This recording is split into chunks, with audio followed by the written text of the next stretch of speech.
The following podcast is protected under the laws of the United States and other countries. Any unauthorized duplication, distribution, or presentation can be met with civil liability, criminal prosecution, and the wrath of the tall man.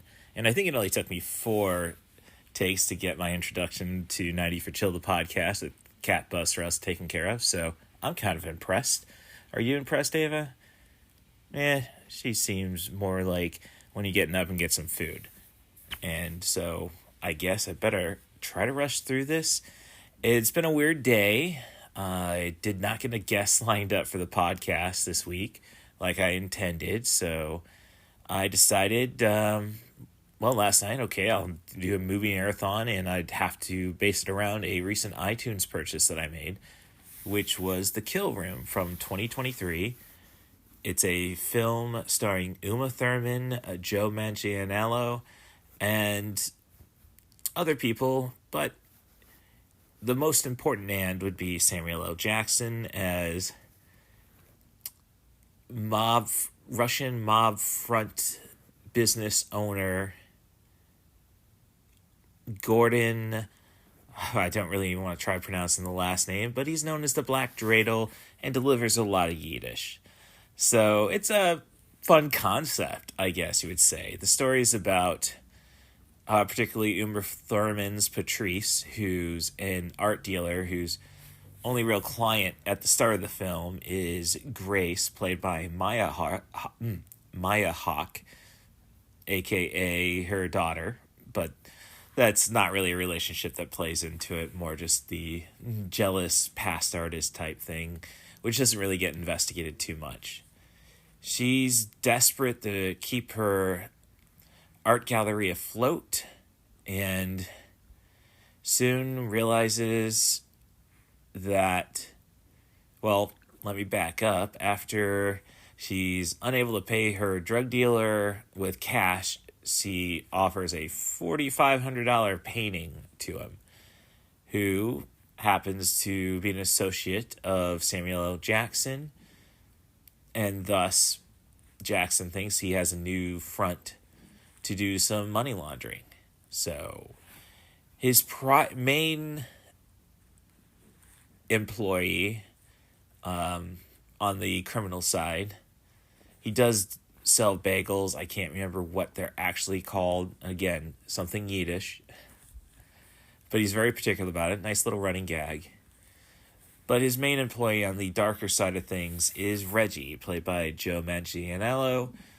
And I happen to be doing a True Blood Stone binge, so he's come to mind recently. And Reggie is a hitman, essentially, who suffocates his victims with deli bags. So, to get this art front working, it's basically, if you want the Russian mob to knock somebody off, you go and buy a piece of art. There's an invoice, Patrice gets her cut, voila.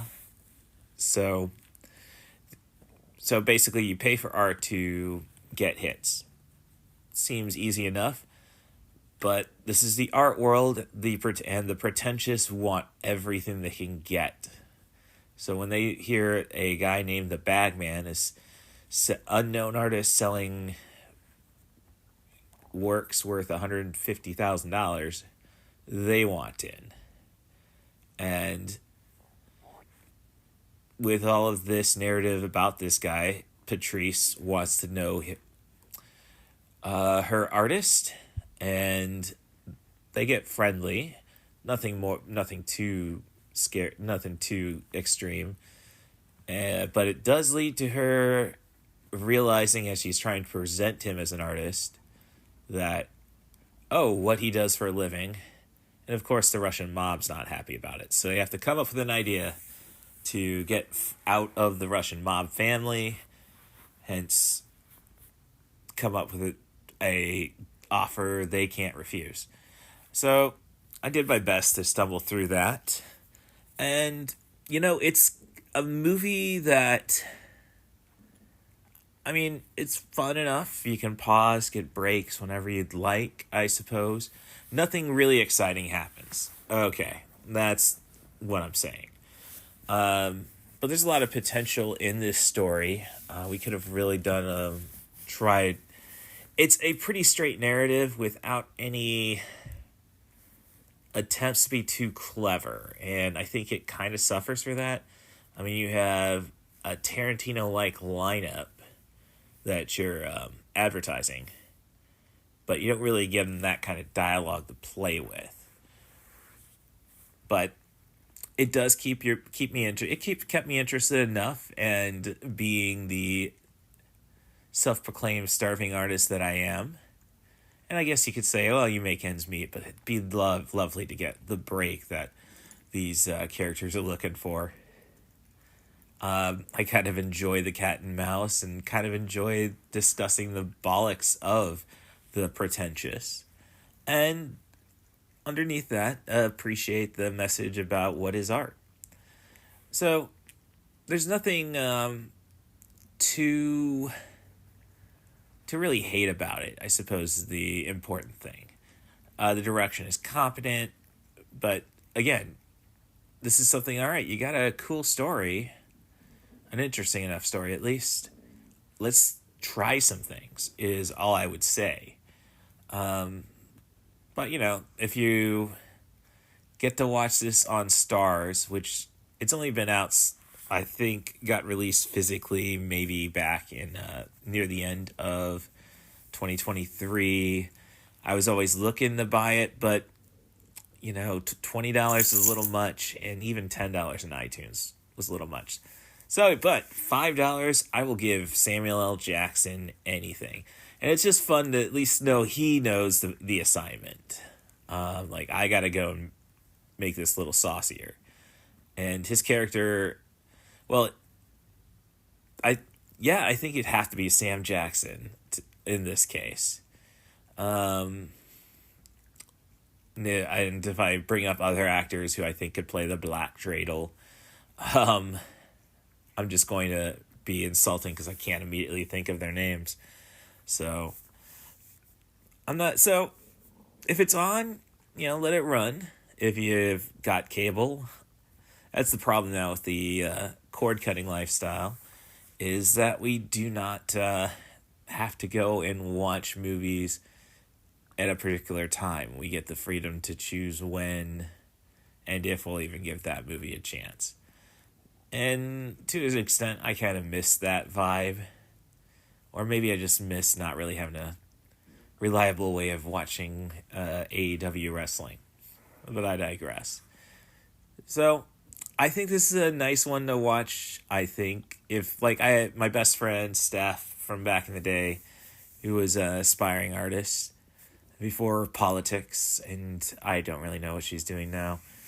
I think she would have at least loved the concept.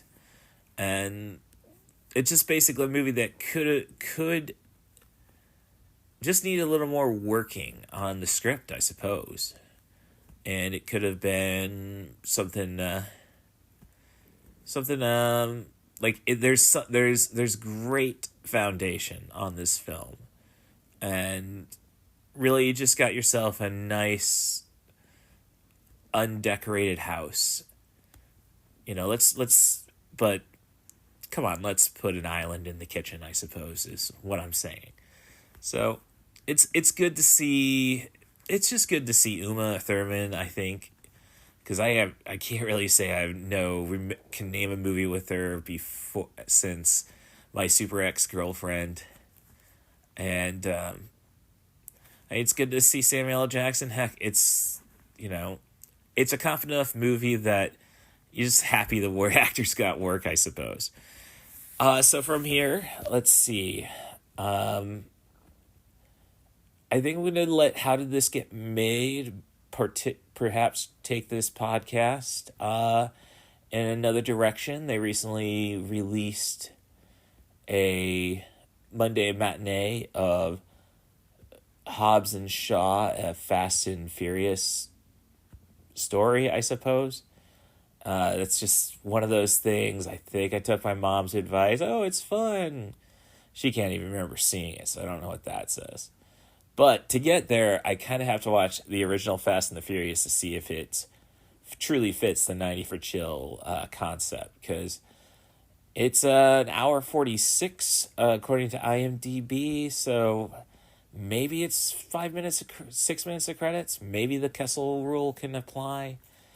You know, we will see.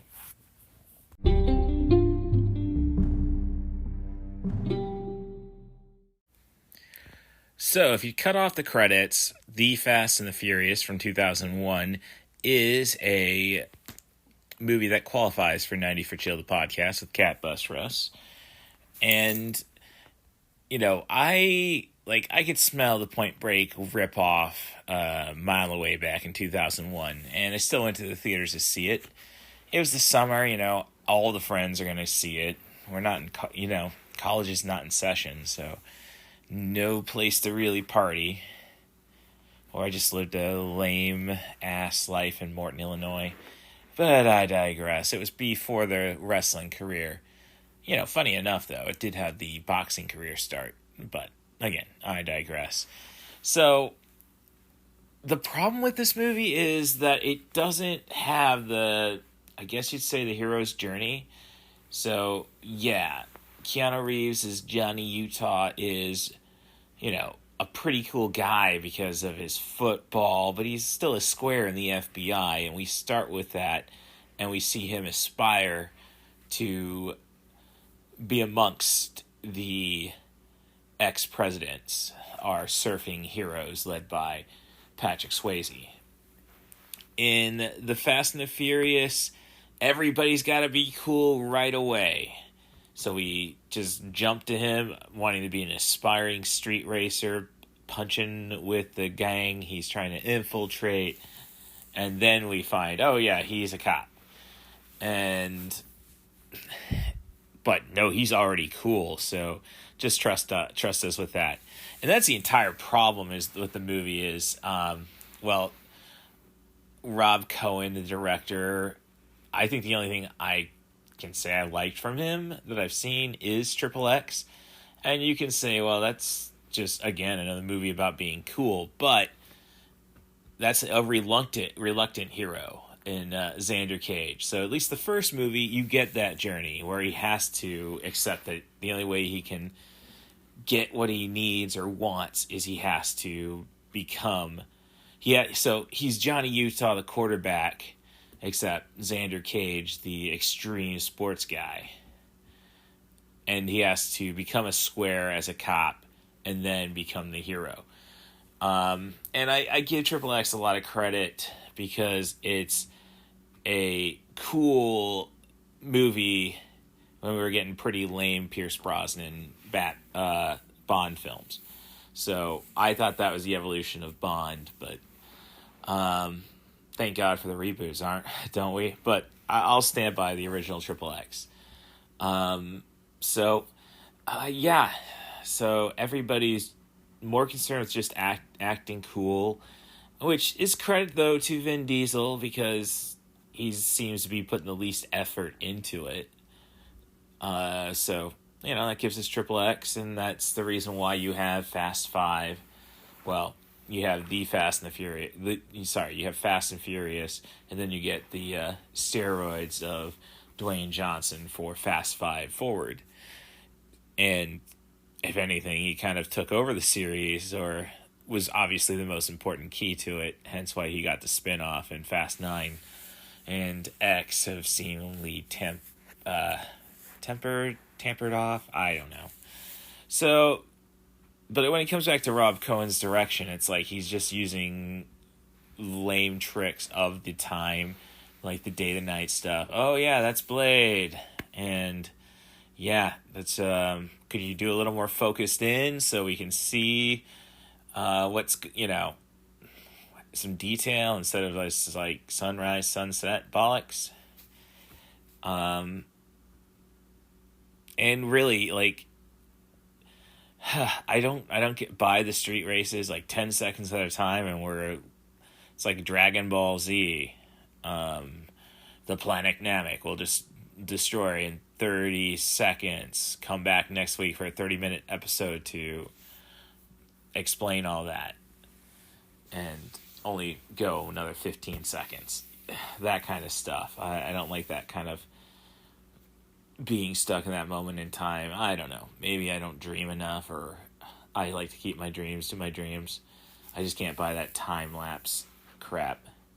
So yeah, it's just basically you don't buy any of the characters as being real, and everything is just utterly ridiculous.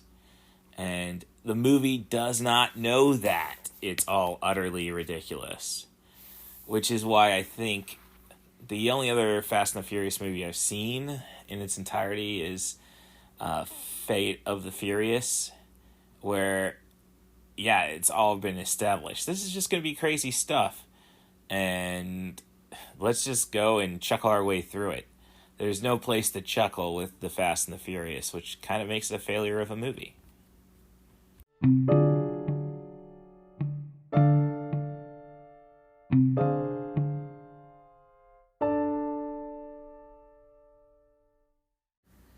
And I've just finished watching Fast and Furious Presents Hobbs and Shaw. And all I can say is that this is a real miss for Peacock. Like, this could have been a limited run series and worked out pretty well, I think. It's pretty much constant nonstop action until we need to introduce Dwayne Johnson's Samoa bloodline. The entire... Roman Reigns has leukemia, and then he shoots this movie while he's off TV with cancer. I'm not saying he faked it. I'm saying he legitimately had it. I'm just saying, like, if it was that problematic, he wouldn't be shooting a movie. But I digress. Screw the WWE, and we'll leave it at that. So, the feature, basically, it's a buddy cop comedy without all of the dramatic elements, I guess. So it's kind of a treat in that aspect. That's why I'm saying, like, heck, couldn't you have made like a 3-episode TV series out of this instead of a 2-hour, 15-minute movie? Like, yeah, runtime pretty much did keep me away from this one. Okay, granted, I didn't see Fate of the Furious or Fast 7, so I don't know the character dynamics, but it really shows you that I have no intention of seeing Fast 9 or Fast X because, Dwayne Johnson is somebody who's charismatic and doesn't, just to start with, I suppose. Vin Diesel, well, again, I like Triple X, so Vin Diesel probably was fine. Paul Walker, pretty lame, sorry. And with that said, watching his hand-to-hand combat in the Fast and the Furious wasn't much better than Tammy and the T-Rex. It was a joke. At least in Tammy and the T-Rex, it was supposed to be a joke. So, the story is that Shaw, Jason Statham's sister, played by Vanessa Kirby, Hattie, is an MI6 operative who was out to extract the ultimate doomsday virus before Idris Elba and called Brixton, and his group Ention. I think they may have said Etion. I don't know. It's like, come on. With the British accents and stuff, let's not soften it for the Yanks. Well, to secure the virus, she infects herself with the virus and has 72 hours to get it out of her system. In the meantime, Ention has control over pretty much all technology, so they are trying to set her up as the person responsible for murdering her team and being this threat. And the only people who can stop it are Dwayne Johnson, who works for DSS, and I really have to go and probably watch 5 through 7 to find out what this DSS means, because that's not Department of Social Services. Basically, he's probably the top American asset, and Jason Statham is your top British asset. So they're both trying to capture Vanessa Kirby to save the world, and the moment they do that, Idris Elba comes back in, and it's time to fight an organization that wants to use technology to evolve humanity. And it's pretty much a join or die situation. So at least our boys have an option. So it's, as I say, there's not much time for narrative or exposition anywhere in this feature until they get to the Samoa, which is an entire movie into the film. Again, this should have been Peacock's premiere TV series. But, nobody listens to me, believe me. But I digress again. So it's a lot of fun. Everything is ridiculous, which is what makes fast movies fun. It's just acknowledging that everything is ridiculous. Not cool, just crazy. This really just tells me, Jason Statham's an expendable. Why didn't we bring in The Rock or Idris Elba to do a reboot instead of a bullshit cash grab like they did last year, which wasn't much of a grab from what the numbers look. Hey, I will say Expendables 4 is a 2-star movie, and if you're a fan of the franchise, you might enjoy it a little bit until the end when you realize that, oh yeah, there's nothing likable about Sylvester Stallone in that entire franchise. So it's lots of mess, which is basically what this movie reminds me of. But, Eddie Marsden, great character actor, British actor, is fun in this as a reluctant Russian scientist. Great cameos. This is the kind of stuff that, Lord knows, you're not going to get in the original trilogy, maybe even quadrilogy of the Fast and Furious franchise. So, basically, the movies don't get fun till 5, from what I've heard. And I'm saying, hey, might not get good till 8 when you get to establish that, hey, maybe Dwayne Johnson and Jason Statham can be friends who casually set each other up for cavity searches. You can't really be too angry after Deadpool if Ryan Reynolds does his Ryan Reynolds thing. So that's part of this movie. So, if you like what Dwayne Johnson was doing with the Fast franchise, this movie's definitely up your alley. I don't know if you can... Well, my mom liked the movie. She can't remember it, so I don't really know what that means. But it's a fun action movie. It's, again, you kind of need to watch some of the Fast movies, just to, at least the Statham and Rock movies, just to understand the characters. But once if you do that, I think you're gonna have a good time. So messages first 4 Fast movies aren't worth your time, but hey, at least with ridiculous special effects sequences, which, ridiculous special effects, but you kind of love the setups of trying to drag a helicopter down with a convoy of full semis. So there's little things like that are just crazy enough to keep your attention. And does it keep your attention for 2 hours, 15 minutes? As I say, commercial breaks would be nice. So that would be this episode of 90 for Chill, the podcast with CatBusRuss. I guess this would be CatBusRuss signing off. But before that, let me thank Stacia Marie Harden for keeping me out of trouble for the most part. I'm in a bit of trouble. Got my car insurance coming up. I need to get I got to work something out for my PlayStation hard drives. The good one has gone bad. The best one, I should say, has gone bad. And, My laptop was fried. Thankfully, the hard drive's still there, so we will catch up on Ali's Accessory Shop on Etsy's Trash Feature Reviews at some point. You know, a lot of money to spend, and then, AEW Midwest weekend, and then C2E2 the following weekend. Stacia, put a girlfriend in my direction, I guess, is what I need. Somebody who'll at least physically stop me from doing crazy stuff. Ava is pretty comfortable, so I don't think she's going to change how I act. And, with all the reminiscing, I hope Skimbleshanks is not annoying you too much. He's a very talkative little fella, so you guys can negotiate how we're going to pull my life together from beyond, but I digress.